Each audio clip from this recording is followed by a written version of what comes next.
Olá, meus queridos, tudo bom com vocês? Olá, minhas queridas, tudo bom com vocês? Meu nome é Fábio Santos e eu sou professor de História. Hoje a gente tem um assunto muito interessante, um assunto que eu, como um apaixonado do mundo antigo, não poderia deixar de falar com vocês. Eu tenho o prazer de hoje trazer para vocês uma aula específica sobre período helenístico e o domínio macedônico na região do Mediterrâneo, em especial o domínio helenístico, domínio macedônico, para ser mais preciso, sobre a Grécia. Pessoas que aula interessante, gente. Muitas das coisas que você vai conhecer aqui sobre este sujeito que muita gente fala que é o Alexandre, a gente vai descobrir algumas dessas coisas agora. Então vamos lá, pessoas, sem perda de tempo, vamos iniciar essa aula extremamente interessante. Período helenístico, pessoas, o período histórico já deu uma destacada aqui antes mesmo de começar a aula, pessoas. Período do século IV até o século II a.C. Bom, vamos lá, pessoas. A Macedônia, para quem não sabe, ela ficava na Península Balcânica. Ela era uma vizinha superior ali, que ficava na parte norte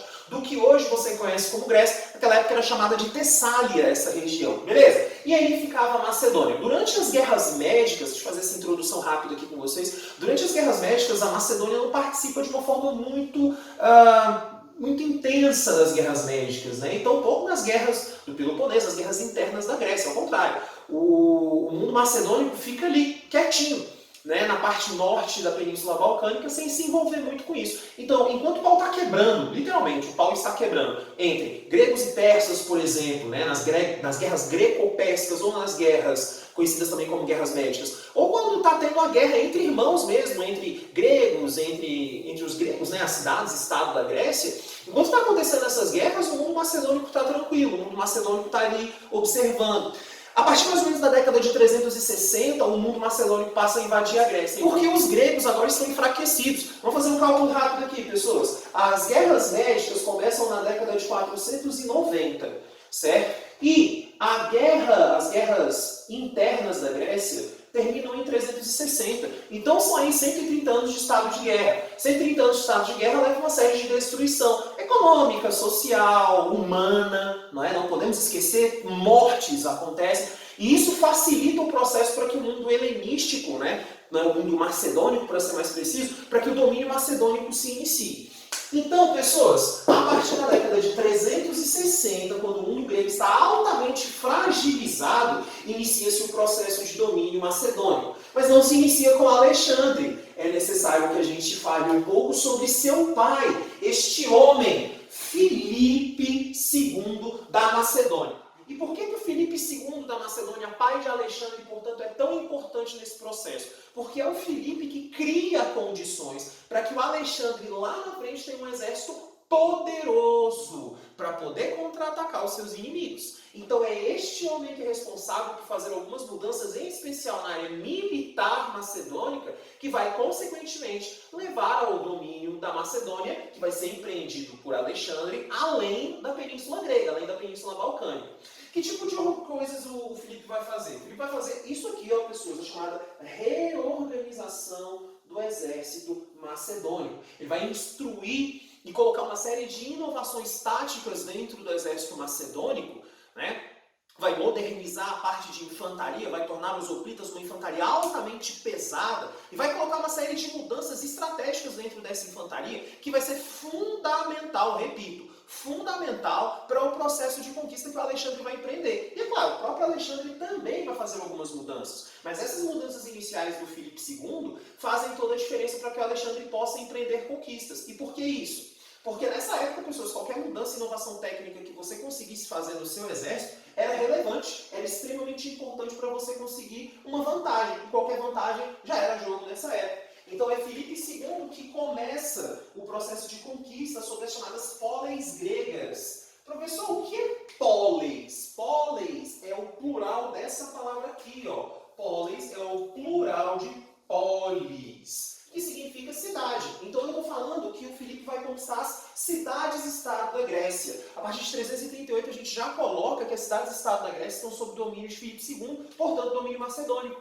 Né? A partir de então, desde 338 até 1820, na década de 1820, depois de Cristo, portanto, somente nesse momento, quase mais de 2.000 anos, para ser mais exato, mais de 2.000 anos depois, os gregos governarão os próximos. Tudo bem, pessoas? Espero ter compreendido essa parte. Filipe II morre em 336 a.C., morre, portanto, assassinado. Ninguém sabe exatamente ainda quem foi o mandante desse assassinato. Sabe-se que não foi Alexandre, seu filho. Né? Algumas suspeitas levantam, suspeitas, né, históricas, por assim dizer, de que provavelmente Olímpia, sua esposa, tenha encomendado o assassinato do seu próprio esposo. Não é?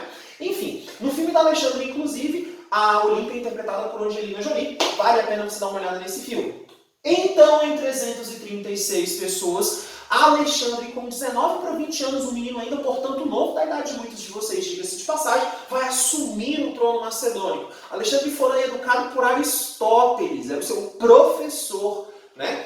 Era o melhor ensino que o mundo podia pagar naquele momento. E o Filipe, apesar de não respeitar muito as tradições gregas, ele queria que o seu filho fosse educado dentro de uma lógica grega. Então Alexandre passa a valorizar muito a leitura, passa a valorizar muito os estudos de filosofia e coisas desse tipo. E não há ninguém melhor que o próprio Aristóteles para ensiná-lo, não é mesmo? Então, Alexandre o Grande torna-se, então, imperador da Macedônia com 19 para 20 anos. É um homem que estava se preparando desde o berço para se tornar um líder de um grande império, e ele inicia o seu processo de conquista assim que ele assume o trono macedônico em 336. O seu império é um império relativamente curto, é um império de 13 anos. Alexandre morre aos 33 anos. Vamos já falar sobre isso. Mas é um momento, pessoas, que se iniciam as expedições macedônicas no Oriente. E é muito especial esse momento, pessoas, porque essas expedições macedônicas vão simplesmente transformar a história da Macedônia e transformar, de certa forma, a história do helenismo, da cultura grega. Vamos ver por quê, pessoas. Primeiro, eu fiz um local um pouco resumido sobre os locais conquistados aqui por Alexandre, certo? Um dos primeiros locais que ele vai conquistar é o Egito, inclusive ele é considerado quase que um enviado de uma das divindades de origem, meu Deus, egípcia, saiu, de origem egípcia, não é? Ele é considerado, por exemplo, ele é chamado de Zeus Amon, portanto há um sincretismo religioso, correto? Zeus, uma divindade grega, Amon, uma divindade egípcia. Depois ele vai para a Ásia Menor. E aqui na Ásia Menor eu tenho basicamente dois países hoje. Eu tenho, por exemplo, a região que corresponde à Turquia e à Síria. Certo? E depois ele faz aquilo que quase ninguém imaginava que seria capaz de fazer, que é conquistar o Império Persa. Ele vai conquistar a Pérsia, ok? Ele derrota, né, os imperadores persas e submete as satrápias, né, as províncias persas, ao seu domínio. Então o Alexandre conquista um local consideravelmente grande. Aí surge uma pergunta, olha só, pessoas, alguém já me perguntou uma vez, por que o Alexandre fez questão de ir em direção ao Oriente e não em questão de Ocidente? Pessoas, não há necessariamente uma fonte que possa nos explicar isso 100%. Mas fato é que o Alexandre marcha em direção ao Oriente e alguns dos escritos, né, inclusive de uma historiadora chamada Claude Mossé, indica que muito provavelmente Alexandre tinha um interesse. Qual era o interesse? Ir em direção à Índia e à Arábia numa das suas últimas expedições que não se concluíram porque ele morreu antes disso, certo? Mas esses são os principais locais conquistados por Alexandre. Some-se isso à conquista do mundo grego, que quem terminou de realizar foi seu pai. Então a gente não acredita ao Alexandre essas conquistas. Nós colocamos os locais conquistados por Alexandre, certo? Agora, quando Alexandre chega lá na Pérsia, quando ele chega lá no Oriente Médio, ele vê uma série de elementos da cultura do Oriente Médio que poderiam ser vinculados à cultura grega. É aí então que ele pega vários elementos da cultura grega e funde, né, faz um intercâmbio cultural com outros elementos da cultura do Oriente Médio. Então pega elementos da cultura grega, elementos da cultura do Oriente Médio e ó, faz aquela fusão, né? E aí nós temos a formação daquilo que conhecemos como civilização ou cultura helenística. E aí, gente, começa todo um processo muito interessante, que é a marca e o principal impacto de Alexandre e, consequentemente, de todas as suas expedições ali no Oriente Médio. Ela é causada por esse avanço, né, de Alexandre, é causada pelas conquistas de Alexandre no Oriente e também sobre a Pérsia. E o Alexandre, inclusive, pessoas, ele bota generais e pessoas de grande estatura, né, pessoas da elite do seu império e do seu exército, para casar-se com princesas de origem persa, para se casar com membros da elite persa, não é verdade? E qual é o resultado final disso? Nós temos uma fusão, né? Ou intercâmbio cultural entre a cultura do Oriente, quando eu estou falando do Oriente, é o Oriente Médio, não pense lá no Extremo Oriente, China, Japão, Coreia, coisa do tipo, e a cultura helênica. Quando eu falo cultura helênica, eu estou falando cultura grega, ok? Eu estou falando cultura grega, correto? Então eu tenho esses elementos, eu tenho formação de uma chamada Basileia, que seria uma espécie de elite que foi resultado dessa contração de matrimônio entre membros da elite macedônica, portanto uma elite de origem helênica, ok? E consequentemente também membros da elite do Oriente, elite persa, não é? E aí, pessoas, nós temos a formação do chamado grego koiné. Essa formação do grego koiné é muito interessante, pessoas, porque é um grego mais popular, certo? Não é um grego rebuscado, escrito pelo próprio Aristóteles, por exemplo, escrito pelos filósofos gregos, por aqueles que escreviam as tragédias gregas ou coisa desse tipo. Eu estou falando de um grego mais popular. Se a gente for fazer um comparativo com a evolução da língua brasileira, da língua portuguesa brasileira, se a gente for fazer um comparativo com a evolução da língua portuguesa, você vai chegar à seguinte conclusão. 200 anos atrás, quando você chegava para falar com seu amigo, você chegava, como vai vossa mercê, ou como vai vós mercê. Só que hoje em dia você fala para o seu colega, e aí, velho, de boas? Tranquilo? Entendeu para entender? Ou como vai você? Vamos colocar o como vai você, certo? O grego koiné seria justamente isso. Seria um grego mais popular. Seria o como vai você, ou então, e aí, velho, de boas. Seria tipo tu cumprimentando seu amigo, certo? O grego mais rebuscado seria, portanto, esse como vai vossa mercê, certo? O português de 200, 300 anos atrás, certo? O principal impacto que você pode ver disso é na crucificação de Jesus Cristo. Porque na crucificação de Jesus, pessoas, você tem ali escrito, este é Jesus, rei dos judeus, aqui em cima na cabeça dele, né, na placa, escrito em pelo menos 3 línguas. O hebraico, o aramaico, que era a língua que se tinha ali na Judéia, que era uma província romana, o latim, que era a própria língua do mundo romano, e o grego koiné.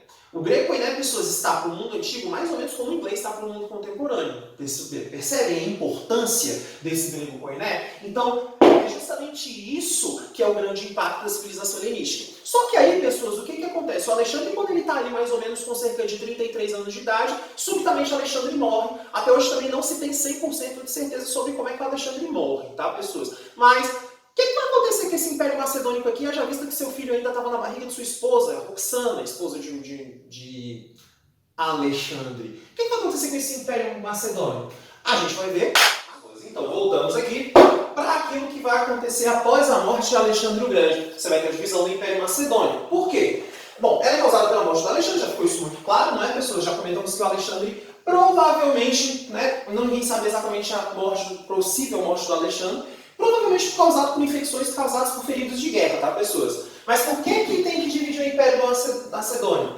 Porque não tem um herdeiro hábil. Quando eu falo hábil, pessoas, é que cumpra requisitos para poder assumir o trono, certo? O trono era de hereditariedade masculina e o filho de Alexandre ainda estava na barriga da esposa, certo? Bom, não temos um herdeiro hábil para assumir o trono. Resultado, nós vamos ter os 3 principais generais de Alexandre assumindo o controle de áreas do Império Macedônio. Só nome bonito, pessoas, olha aqui, ó, temos de um lado Antípatro, que vai ficar responsável pela parte do mundo grego. Depois nós temos Seleuco, responsável pela Ásia e o Oriente. E por último teremos Ptolomeu, governando o Egito. Certo, pessoas? Bom, esses 3 generais, pessoas, a divisão não foi simples assim do jeito que eu estou falando. Claro, nós temos algumas implicações, mas para fins de certames você não precisa saber disso. Certo? Qual é o problema que isso gera? Tais divisões, pessoas, abrem possibilidades de conquistas estrangeiras. E que tipo de conquistas que nós vamos ter aqui, pessoas? Conquistas de Roma. Os romanos vão conquistar essa região futuramente, pessoas. Então essa divisão da Macedônia enfraquece o Império Macedônico e abre precedente para invasões estrangeiras. Espero que vocês tenham gostado desse nosso vídeo relativamente curto, porque o Império Macedônico, historicamente, para os certames, é isso que a gente precisa saber.